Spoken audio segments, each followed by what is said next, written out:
On this episode of the John 1911 podcast, where are my steel targets?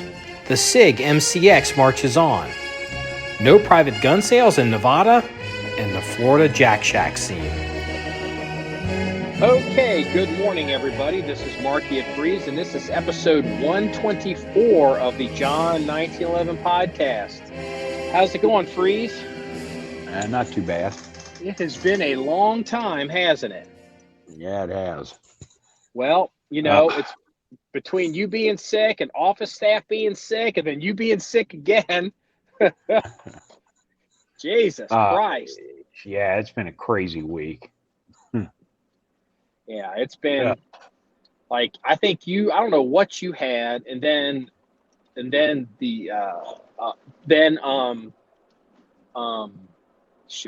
you call it? Not influenza. What's the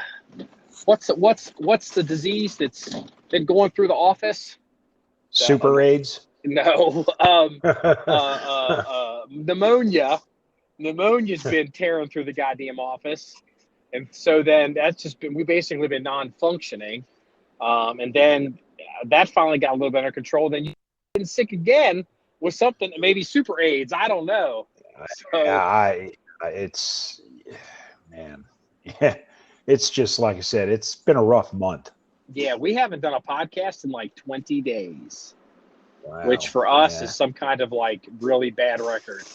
So, there's been a lot going on. So in case people were wondering, I thought we might owe them an explanation. I'm actually driving right now, and I've even got a little bit of staff in the car, so we'll just do the best we can with it and try to not embarrass anybody too much. So, let me tell you this. Let me go ahead and talk about this first, because I haven't talked to you really all weekend. Our steel targets that we order from that company in Florida, are completely fucked up, completely cluster fucked up. And how so? It was just like it happened last time too. Like, you know, the last time the order, it bounced back to Florida. I think it bounced maybe once or twice. There were all kinds of issues. So we ordered, it's over $1,000 worth of targets. I mean, it's probably, I know that what we've gotten in about 150 pounds worth of steel targets. And so what we did is we ordered a bunch of high angle targets for the pit. And then I went ahead and ordered the rest of the steel, large and small, out to 600. So, you know, there'll be some more, but anyway, so 3 boxes come in, and it's like, all right, they come in FedEx. That's fine. And I'm sitting on them, and I'm waiting for, it's the pit targets, the high angle targets for the pit. And what I really need is I need the rifle range targets. So I'm tracking that. They shipped that USPS. That arrived south of us about 15, 20 miles. And then now it's north of us since Friday, north of us like 60 miles. What? I know. And it's like, I'm convinced it's bouncing, and it's getting bounced back to Florida. So I've been dealing with that, basically like, hey, this looks like it's going to bounce, and I don't know why. So can you guys maybe intercept and do something about it? And so over the weekend, it's like, well, you know what? We're going to put in a work day on the range. You know, it's super windy. I'll just go ahead and do the pit targets. So break open 150 pounds worth of pit targets, and they're incomplete. There's no lower. You need the pit targets. I have them set up as a 2x4 target because they're going to get hit a lot. And there's a piece missing. All 3 boxes are supposed to be complete target systems, and each box is missing a lower receiver for a 2x4. So you can't assemble the base. You can't assemble anything. Like literally, you can't do anything because you can't build the top unless you can build the bottom. And it's just like, you have got to be shitting me. And I'm just like, I'm trying not, you know, what it is, I'm already half cocked on the targets because there's been nothing but drama getting steel targets. And, Yeah. you know, it did cross my mind this weekend. It was like, if these guys give me any static over this, I am going to shit a fucking brick and I'm going to, because you know how mad I can get. See, you have the I know. reputation for being the dickhead, but see, I have a horrendously bad temper, and I was going to ship all that shit back and be like, this is crazy. And I warned them before I placed the order because actually, you don't even know this. So I was trying to order the targets, and every time you try to order targets from these people, the shit doesn't work. And, you know, the credit card, it doesn't process the cards, it doesn't process the payments. And like at one point, I was like, hey, I literally was like, maybe they're out of business. So I had to reach out to them, and because they hadn't posted and some stuff, and I was like, hey, are you guys still in business? And they came to me and they're like, yeah, it looks like there's something wrong with your card. And I literally, I kind of lost it. I was like, motherfucker, there's closer to $1 million than there is not in that account. There's nothing wrong with my fucking card. You know, I mean, like, what the fuck? And I just was like, I turned around and ordered targets from somebody else off of Amazon. I mean, it's just like, I mean, they seem like nice people and they have good targets and the prices they're decent. They're not, I mean, look, we're not getting any discounts. We're not getting any breaks. No, But I'm about these to get on the target crazy train. I mean, you know, these targets are not cheap. I mean, they're not stupid expensive, but you know, I mean, we're not like buying like low budget targets, so you got to kind of deal with low budget people, you know. Yeah, I mean, especially look, I can get away with different types of targets out on the rifle range because, you know, it's a rifle range. You're shooting at a target 400 yards away. The only thing I'm really concerned about is either one, burning the target, which means put a hole in it, or two, sending a round up off the property. But in the pit, I have very, very specific standards of how I want a target to be because I don't want it to send shit back at the shooters. And it's not the shooter, it's not the person who pulls the trigger and sends the bullet that gets hit by the spall. It's always the people about 2 shooters to the left or 2 shooters to the right.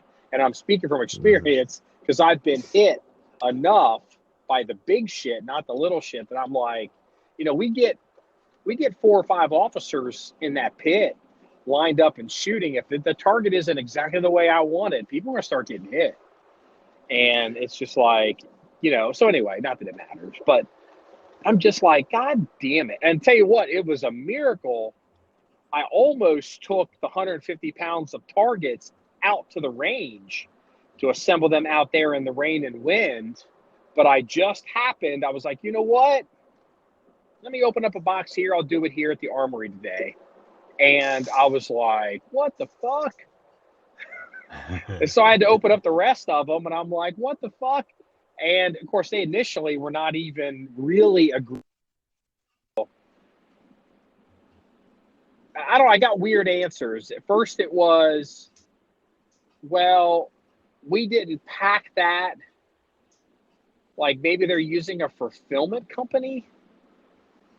Like you're getting different answers. And I don't know. What I suspect the problem might be is they could be using a fulfillment company, and why this stuff keeps bouncing around the eastern seaboard is people are trying to skim as much as they can off the postage to save pennies, and it's getting underpaid for. It's short, and then it's bouncing. I think that's what's happening. Yeah, And could be. and the fact they're like, oh yeah, we don't even pack them targets. I'm like, who the fuck did? It's like, well then who's mailing them? And it's just like, you know, it's fine. Look, first world problems, you know, whatever. I'm over it today. I was pretty hot about it yesterday.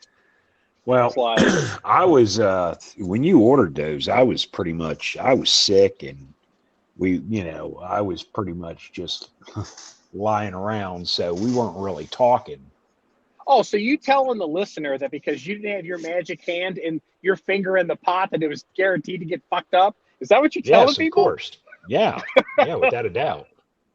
Jesus Yeah. Christ.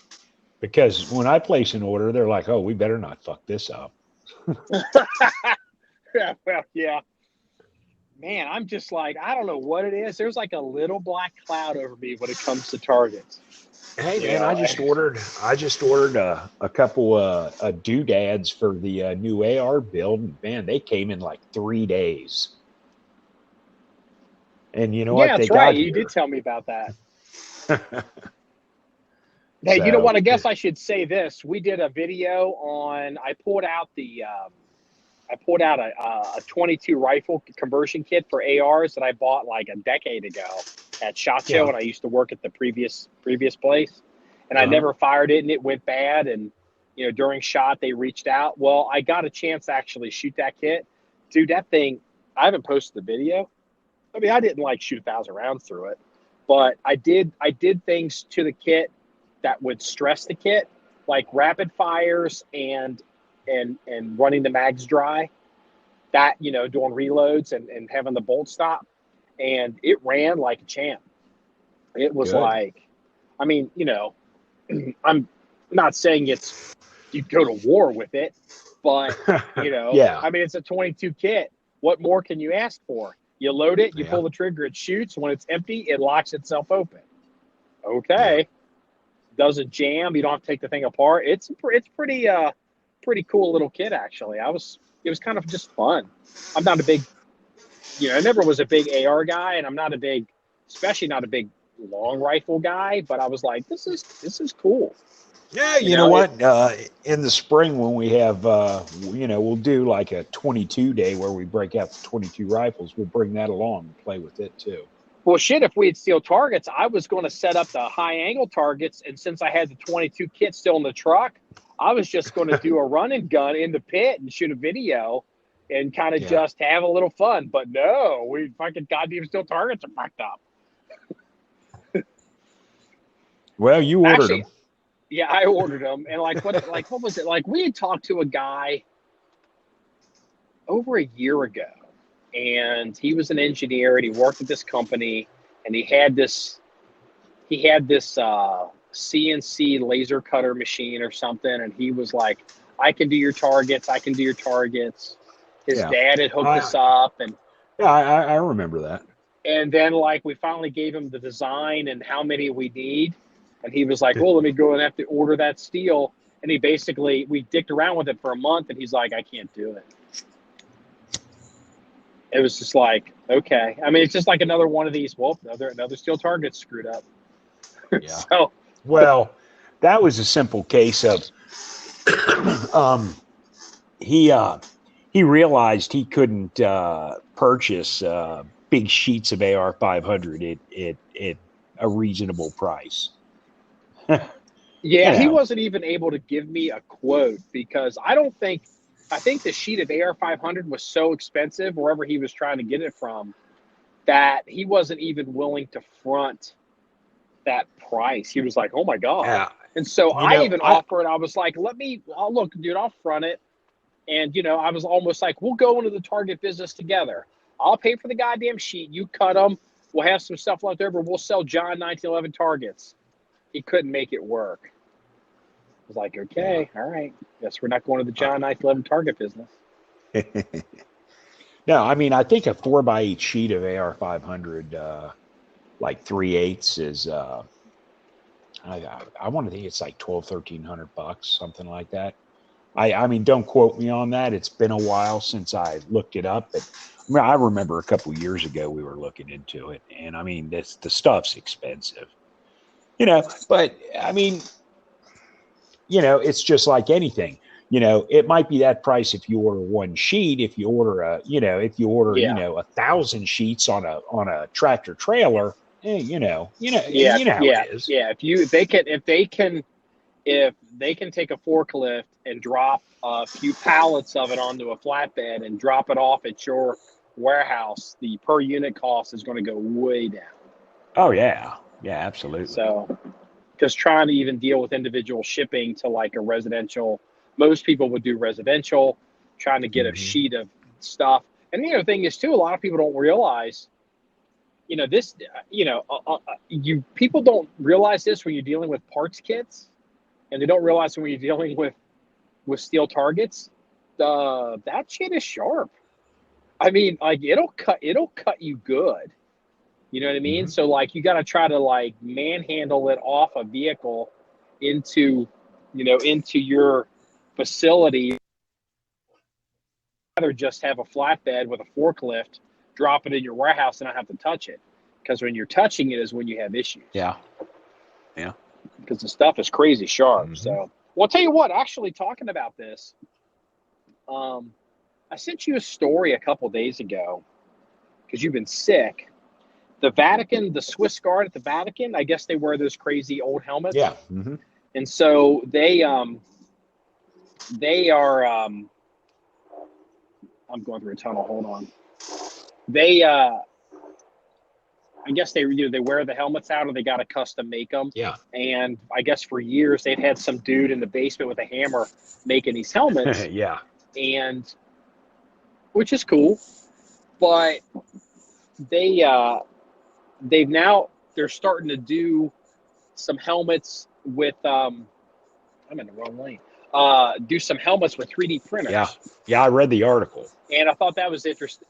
And I thought it was interesting. And I've been paying more attention to the 3D printer stuff because I've been casually keeping an eye out on that company in Texas. Because I know you have been really interested in 3D printing for a long time. Yeah, you're just worried about losing the long-standing bet we have on 3D printers. What's the long-standing bet? Wow, you don't even remember. Well, basically, I'll tell you when you lose. That does not make for a good podcast. I'm just letting you know. So anyway,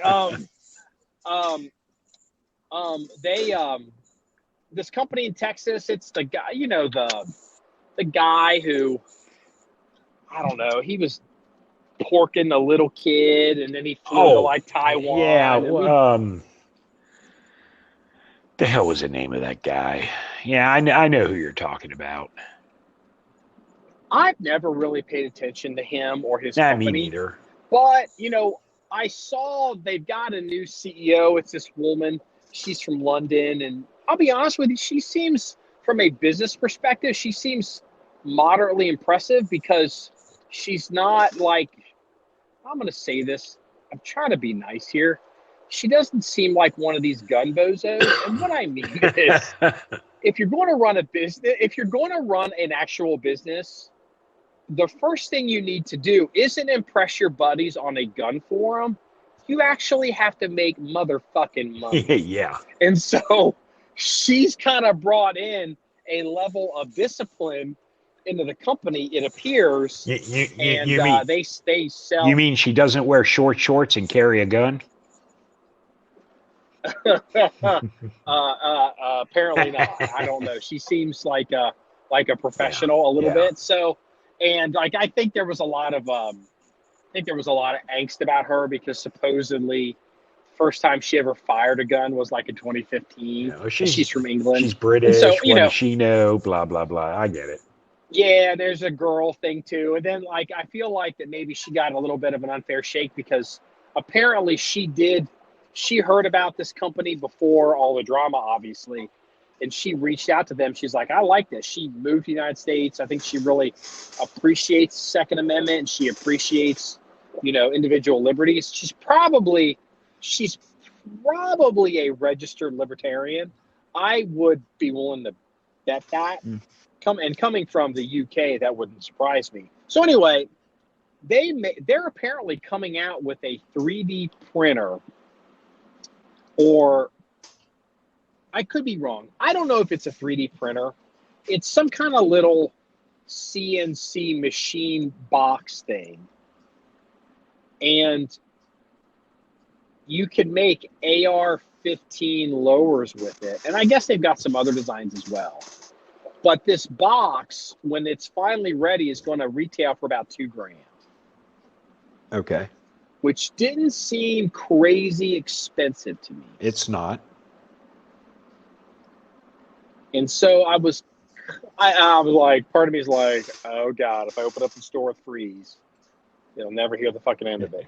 I was like, I would like us to sit and possibly run the numbers on machining our own lowers and what we could possibly do with that. Okay. But Now you need to take the driver's seat. Let me be a snarky bitch. Is this the bet? No. This isn't the bet. But let me be a snarky bitch. We can run the numbers and say, you know what? We could put out John 1911 lowers and we could sell them for $49.99 and we can make a shit ton of money. And we'll make them mil spec, so all parts will basically universally fit without any issues, and life will be good. And everyone will crap on us and tell us we're cheap and we're garbage and, you know, and we're not worth the money. But we can make the exact same lower and call it, you know, the John 1911 big dick lower and charge, you know, say $299.99, and everyone will fucking love us and buy it. That's honest to God truth. You know, I roll the AR that is the forums. honest to God's truth. I roll the AR forums, and dickheads have to justify why they overspend on lowers. They do. And how they justify it is they crap on affordable lowers.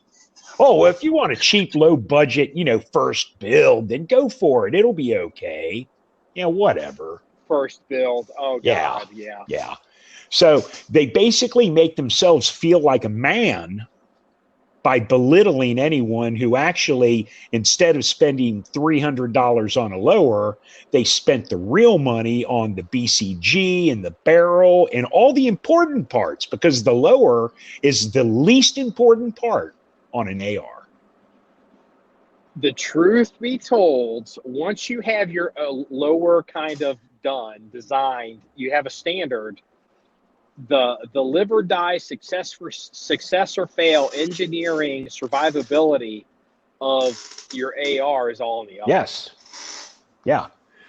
I mean, you know, you occasionally will see a gun with a bad trigger in it. Oh, sure. Because somebody decides to get a little bit too retarded on, you know, some bullshit trigger, and they take it to a high round count training course and the thing shits the bed. But if your gun's going to puke, your AR, it's the upper, something in the upper is going to puke, not the lower. Exactly. You know. So, I mean, you know. I don't know. I was just thinking about actually, I'm interested in looking into that a little bit more because, what'd you say, $2,000? $2,000. $2,000 is not a lot of money. Oh, hell no. But, you know, also the other part of the argument is, you know, an AR-15 is kind of a red ocean. It's not, you know, I mean, this is just a real cutthroat market. But part of me is like, well, I'm looking at the future, and I'm looking at people like AOC, and I'm looking at, like, what's going on in Nevada trying to ban private gun sales and some of this other shit. Part of me's personally just like, I maybe want to be sitting on the ability to make our own lowers just for personal survivability. Yeah. And $2,000 seems like short money to me. It is. We just roll it into the John 1911 business model. It doesn't have to make money. Plus you have two markets. You have the complete market with a 100% lower that's got to be serialized and, you know, run through, you know, an FFL. And then you have the 80% lower market for the guys who want the quote unquote ghost guns with no, you know, that they can do whatever they want with. You know what? That's a good point. I hadn't thought about that. Especially with, you know, when things start turning sour, you know how all these crazies get with the, you know, I don't want anything on record and whatever, you know, and all that stuff. So, you know, hey, if you want us to hog out less material, spend less time on it, and give you an 80% lower, and you know personally from experience, an 80% lower is just a term. Some of these lowers are really there's 50%. Yeah. Some of them are 70%. I mean, you know, there's no federal standard on percentage relative to firearms. There is, you are a firearm or you are not. And you know, kind of like on barrels, on a rifle in the United States, a barrel has to be at least 16 inches long. What happens is, if you measure a barrel from just about any company in the country, every barrel will be 16.1 or 16 point something. It'll be plus a little, just to guarantee they're not 15.99. Yeah. And the 80%, there's no standard, and the 80%, that's a generic term. So here's what I want you to do. When you get some time, because I know you're really into this, hence the bet, which I'm probably going to lose, do some homework on this. Look at these people in Texas. Look at their product. I mean, I know what the price is. Find out, if you can, find out if this thing is, you know, can we do more than just AR-15s with it? Yeah, well, can we do, if we, well, hold on, let me tell you all the stuff. AR-15s or, you know, 1911s, I think they're supposedly doing those as well. Can you do that in the same machine? Also, can you do the large frame AR-10 lower, and then compare it to like a commercial grade machine? Like, again, I'm sure these people think they're commercial grade, but compare it to a commercial grade, like a $5,000 machine or $15,000 machine, and let's run the numbers and see what, because maybe we would just decide we want to get an 07 and get something else, and you know what I mean? Yeah. And just not get the, you know, because remember when we first started the printing business, and there was the system that we got into that later on we decided we didn't want to get into. My concern is that the Texas may end up being the same thing. Could be. No, so I mean, I'm opening up the door to getting an 07. No, I mean, I'll look into it. I mean, and it very well could be basically, I mean, look, it doesn't do any good if we spend $2,000 on a box and we need to spend $10,000 on other shit to finish out the product, and the $2,000, the box for $2,000, you know, takes, you know, 8 hours to finish out a lower, whereas the $5,000 machine spits one out in, you know, 35 minutes. You know, I mean, it's a matter of just crunching everything. But I'll look into it. Yeah, and I knew you would, and I have expected you'd have all the answers on the top of your head, because I know you're really into that shit. So. I am, and I've been following 3D printers, and I mean, I know that's kind of like, it's kind of like, you know, walking down the same trail. I've been following 3D printers for years. I've been, I'm real hot on 3D printing. It is the way to the future. Well, that's the thing. The company in Texas, I'm not even sure whatever it is they're promising to sell, if that's even technically a 3D printer. It's probably not. But, you know, I don't know. Well, you know, I'll look into it. Okay, I appreciate it. So that's, you know, so there's our private business discussed in public, because whatever. Speaking of private business discussed in public, how many more billionaires do you think are going to get rounded up in the Jack Shack thing in Jupiter, Florida? Have you heard about this? I did. Well, here's the answer to that. Let's see. Do the billionaires own any media companies? You'll never hear about them. Or do, you know, they own, you know, the most hated football team in the nation? Well, you're going to hear about that, you know. And you know what? There might be some truth to that. So apparently, so now, like, you know, because I guess the most hated football team in America, I don't care about football. So that guy got rounded up. And then there was somebody else. But then I heard a former Citigroup CEO has been pinched. And then I guess now that we've gone beyond billionaires, supposedly there's a woman, she's a is it LPGA, ladies professional golfer, LPGA woman. She's some kind of star, and I guess her husband slash coach slash caddy is now also been busted at the Jack Shack. And they're not in their 70s. She may not even be 30. I don't know. I mean, maybe she's not 40. Yeah. He's not 40. They're young. And it's just hey, man, the guy was just going in for a rub and a tug. Hey, what's wrong with that?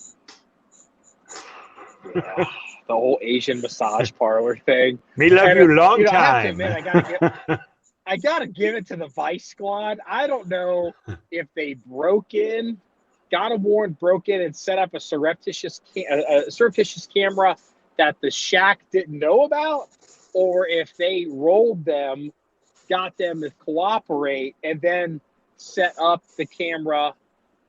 But apparently, like, they're even saying they've got the video of the actual acts. Like, here's the thing. Speaking of the most hated football team in America, they have specifically said they have video of that particular person twice engaging in the actual activity. They have it on video. Okay. And it's just like, ew, damn. And of course, I have to be careful. That's alleged, because I don't want to end up Covington Catholic owning this podcast. Yeah. So until we see, this initial reports that we are reporting. So, because apparently the lawyers for Covington Catholic are sending out notices of pending litigation and preservation of evidence to all these media outlets and celebrities, and they've sued. Is it the Washington Post or something? Yeah. Which newspaper does Jeff Bezos own? Is that the Washington Post? I think so. Yeah. Oh man. So, apparently, Jeff Bezos bought the Washington Post for $250 million, and this Covington Catholic lawyer has issued they've instigated litigation against the Washington Post for $250 million. So some 17-year-old Covington Catholic kid may end up being the CEO of the Washington. I think the kid's 16. Yeah. The kid is young. He's young. Oh, hey, that gives him time to grow into the desk.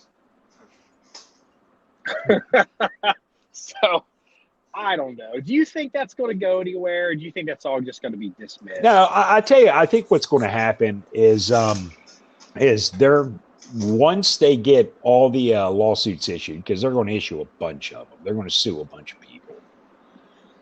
I think all the lawyers are going to get together, and they're going to come up with an astronomical amount of money, and they're going to settle this, and they're going to settle it quick.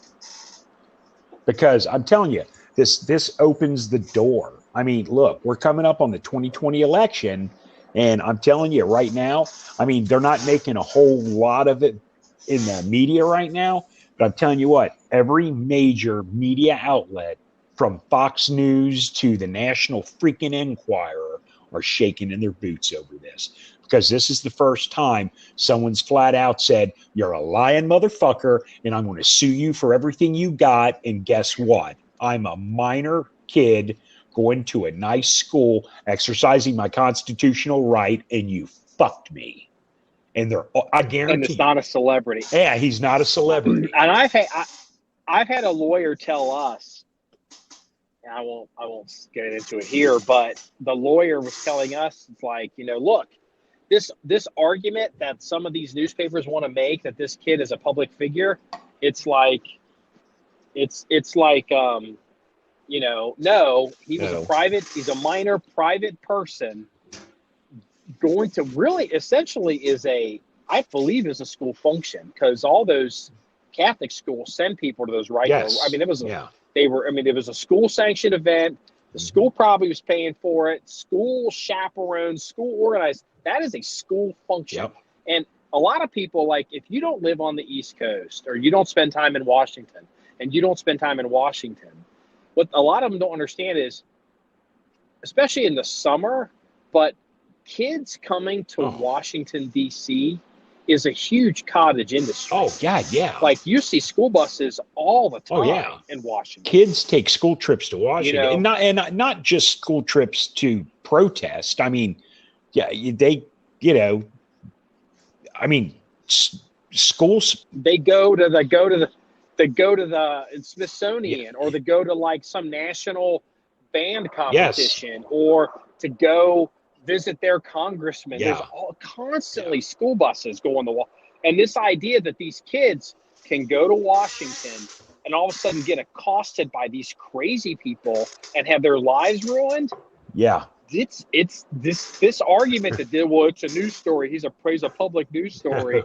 No. It's like, dude, you're flipping a coin on that one, brother. Yep. And I'm telling you, lose that. Like I said, I'm telling you, every media outlet right now is afraid of this, because coming up in the 2020 election, if this thing gains traction, they're going to have to watch everything they do and say, or guess what?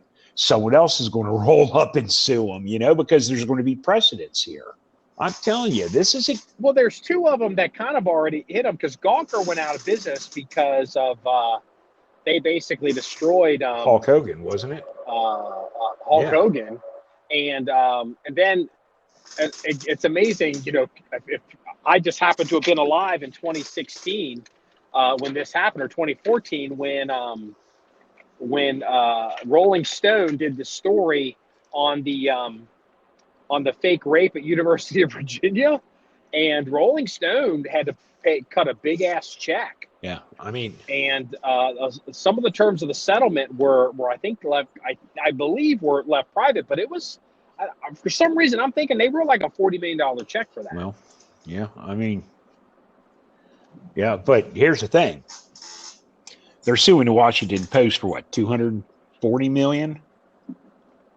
250. And then they've apparently, I don't have the list, but they've apparently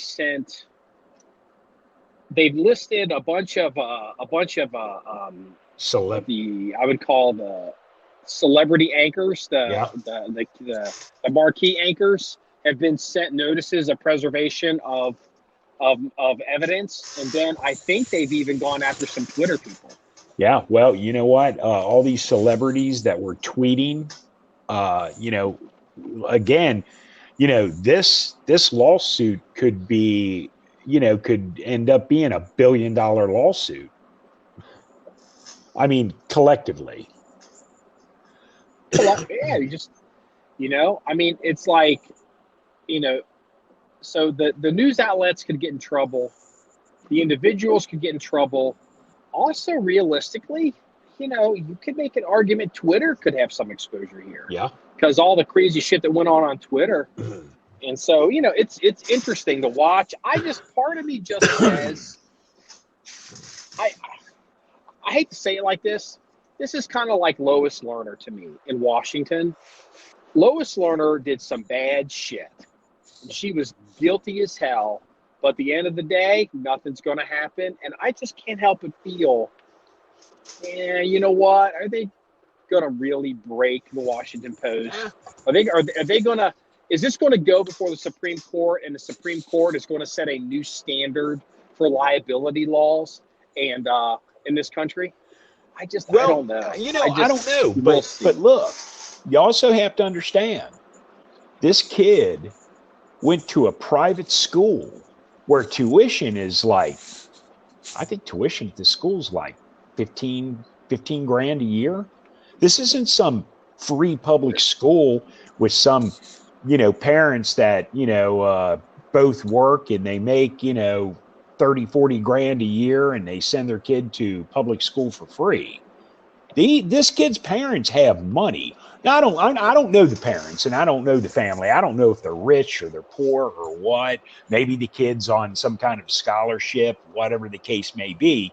But I'm telling you, this isn't a cheap school. So you're dealing with, you know, the odds that this kid's parents are somewhat successful in business is better than average, you know, which means your argument is that the parents have resources and they're hunting for heads, not a payoff. Yes.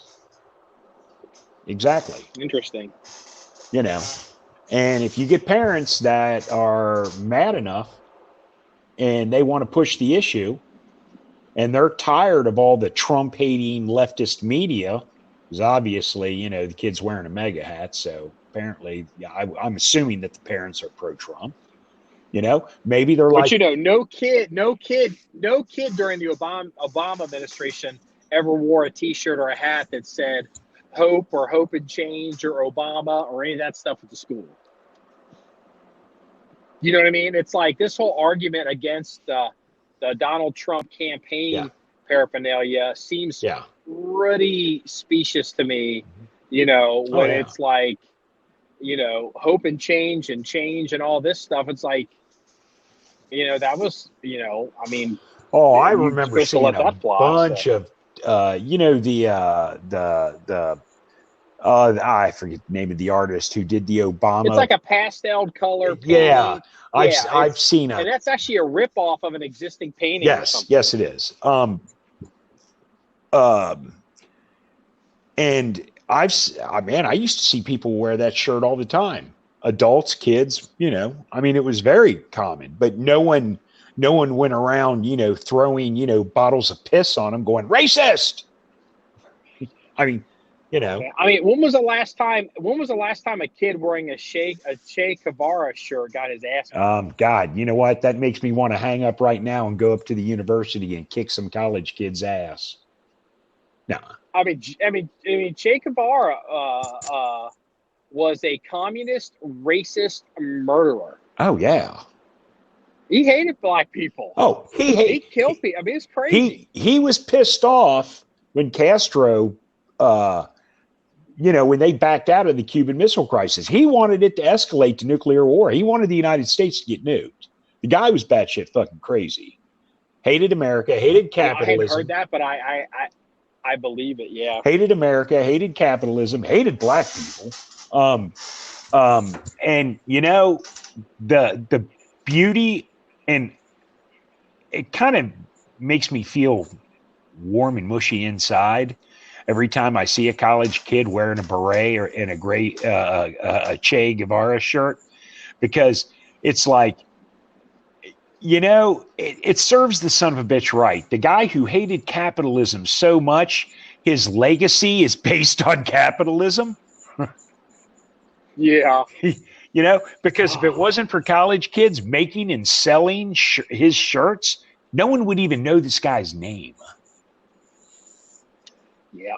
I'll tell you what, I'm almost to where I need to be. So I want to talk about, we're going to have to do a political podcast next time, since we haven't done podcasts like 3 weeks. Yeah. So, because I definitely want to talk about some of the stuff that's going on in politics. But since you're a big SIG fanboy, I want to give you some SIG news and some SIG irony. So would you like the good SIG news first, or would you like the SIG irony first? Let's do irony first. Irony. A couple years ago, some crazy Muslim, he was. Yeah. He shot up a gay nightclub in Orlando, Florida, and they tried to everybody. Whatever it was. I think it was Club Pulse or something like that. Yeah. So, yeah, and first it was, the media tried to say that it was an NRA, like it was, somehow it was my fault. Yeah. Like somehow I'm anti-gay, and like I even give two shits about this. Yeah. And then it was, it was just a random act of violence. It wasn't terrorism. And then it was, the guy came out and admitted like allegiance to ISIS, but they tried to brush that under the rug. And then all the AR guys, then all the gun guys tried to do their version of it, and they all got on social media because the dude was shooting a SIG MCX rifle, and they all tried to say, that's not an AR-15, they've got it wrong. Yeah. And it's like, shut the fuck up with the pedantic bullshit. Yeah. Well, apparently the Orlando Police Department agrees that the SIG Virtus is a AR rifle, because they've just adopted a version of that rifle as their new PD as their new patrol rifle for all their cars. Yeah. They're buying like 800 of them. Yeah, good. So for that's SIG. not a SWAT gun. That's a patrol gun. And, that, you know, I mean, look, dude, we're going to end up picking up one of those Virtus or one of those SIG MCXs. Man, I've wanted an MCX. Just because they're so modular. Yeah, I've wanted an MCX for a while, but, you know, it's you know, but it's kind of one of those things, you know, it's like, you know, let me see your list of what you've wanted for a while. I'll show you my list. You know, you can't buy them all. Well, you can't buy them all. Yeah. And yeah, you know, it is what it is. So, but I mean, I then, like the MCX. I think it's a damn fine rifle. I'm interested. I've heard they're a little heavy. I've played with them in a store, but I don't have any real experience. I'm curious how heavy they are, because one thing I like about them is I like the idea that handguard, it's kind of big, which doesn't bother me at all. But if it's modular, it slides off. The barrel comes off super easy. It'd be pretty easy to put like an integrated suppressor under that handguard. And I just think that's got real possibilities as a cool gun. And it's just another example of very quietly SIG keeps marching on. And SIG is really getting it done. Look, let me address the weight issue. See, the weight on AR style rifles, we'll just call them AR style rifles, is relative. You know, you can build the lightest AR in the world, but by the time you put optics on it, a magnifier, a flashlight, a laser, a fucking vibrating dildo, a kitchen mixer, the thing weighs 32 pounds. I mean, you know, so don't forget bottle. Yeah, well, you know, what the hell do you think the buffer tube's used for? Come on, dude. Know your ARs. I'm not an AR guy. No, you know, but what I'm saying is if you want to strip down, you know, AR that's super light, you know, with, you know, a light hand guard and a small red dot optic on it, and something that, you know, you can swing around and carry around and it's light, that's fine. But for a lot of guys out there, by the time they put a bipod on the front and big ass optics on the top and you know, and they hang a flashlight on it and they co-witness flip ups and they got, you know, and all this other crap on it. Yeah, honestly, at that point, weight really isn't an issue because they've added 4 or 5 pounds to the gun. So who the fuck cares? You know? Yeah, I mean, you know, the average consumer that buys a gun, they pig them out. So, but I'll tell you what. So SIG got the MHS, whatever, you know, it's a new service handgun, the M17. Yeah. I think there's like the Commander one's the M18. Yeah. So apparently word came out, they built the MCX, or no, I'm sorry, the M17, the SIG 320. Yeah.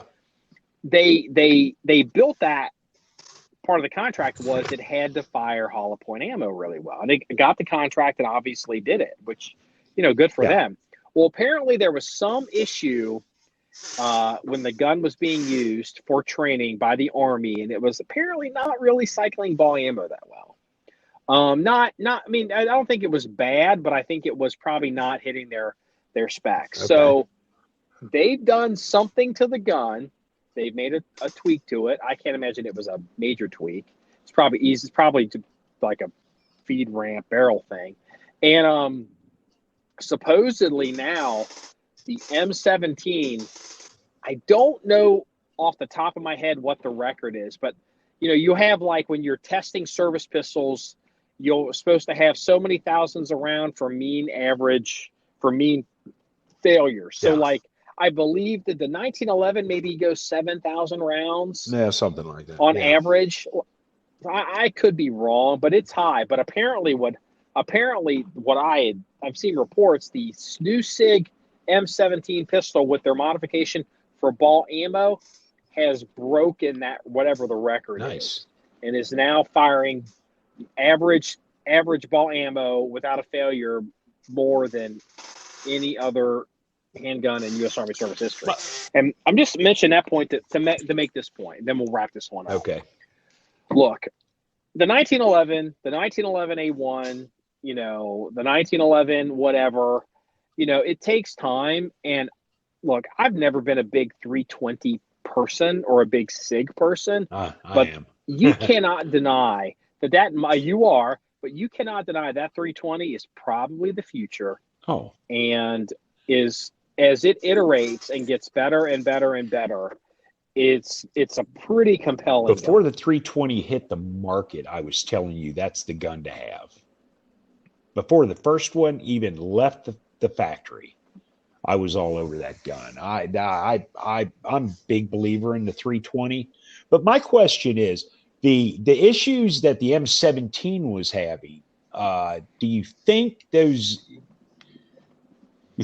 issues are on the standard 320 that's being sold on the market today? I don't know. Yeah, I don't either. The thing is, the thing is with the Army, they have the 320 for a military gun. There's something called a technical data package. And so when you have a contract and you sign the contract for the gun and you're producing, not only do you have to produce the gun at X amount of price, you have to also have a service contract and parts and warranty and everything. Mm-hmm. And everything specified in down to the technical data package has to be, in the what's produced.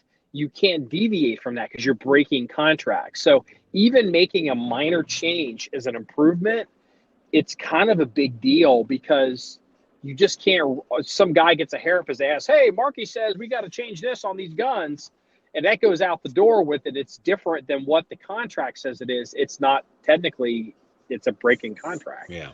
But it's interesting to see that the Army. I don't even know what it is that they're going to Are they going to, mark the guns that they've done a modification to? Are they going to?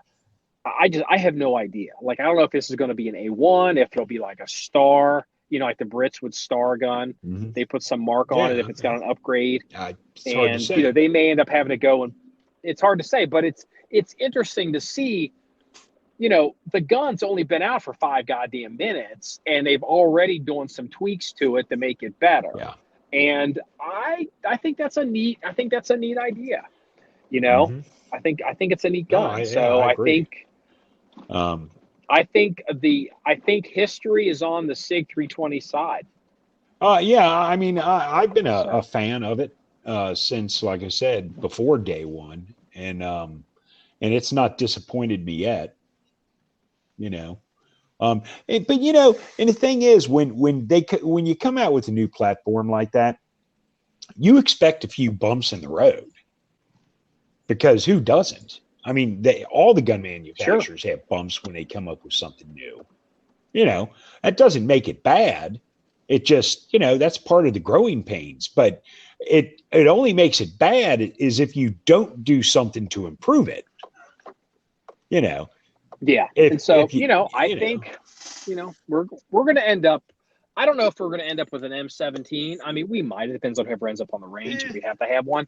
But I just think the history of the SIG, I think history is on that side. So, all right. Well, I'm down here at the drop-in center, at the shipping center, the mail drop center. So I got to go in. We're expecting a package from the Steyr project that we're not going to talk about right now. So is there anything else you want to add before we wrap this one up? No, there's a couple things, but I'll just tack those on to the next podcast, and we'll have to do a next podcast, maybe towards the end of the week or this coming up weekend. We'll have to do it, I agree. We've got to kind of recover a little bit here. So yeah. All right. Well, this wraps up episode 124 of the John 1911 podcast. If you like this content or want to see any pictures or stories of things that we discussed here, you can go to our website, john1911.com. That's JOHN1911.com. Remember, it's all about shooting guns and having fun. Everybody, have a good day. See you later.